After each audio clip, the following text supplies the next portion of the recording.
I want to be your wife. You are my wife. No. As far as I can tell, I'm just someone you own.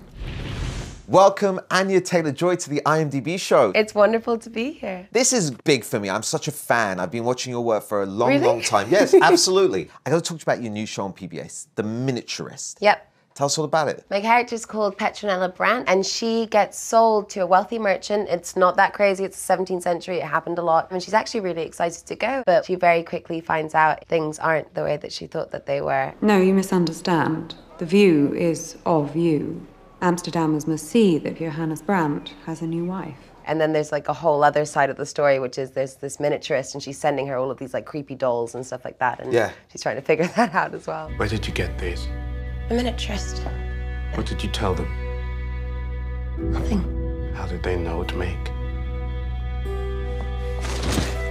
This is witchcraft.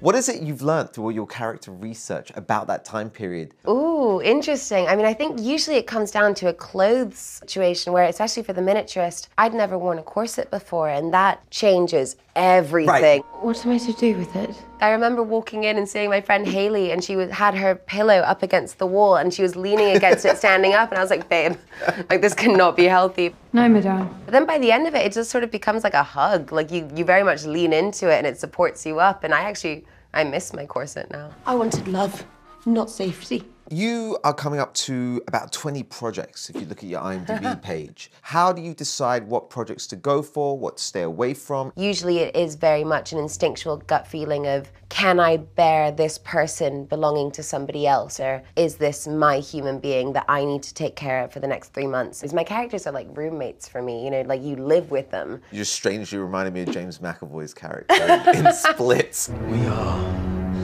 what we believe we are.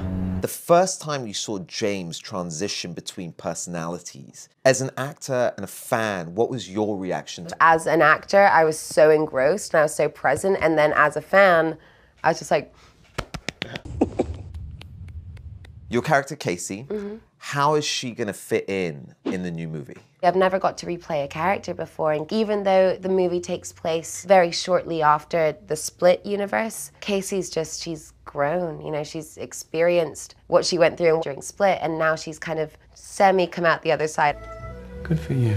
Let's talk about New Mutants for a second. That horror element being added to an already amazing franchise, the X-Men universe. It's so exciting. I mean, Josh Boone, our director, he really kind of threw me in there because I met him for a general meeting, and then before I even sat down to have lunch or whatever, he was just like, I've written this role, I wrote it for you, it's magic. And I was like, what?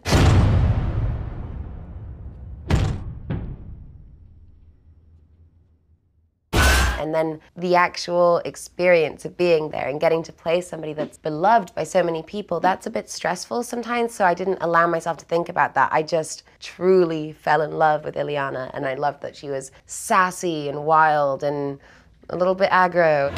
All of you are dangerous. That's why you're here.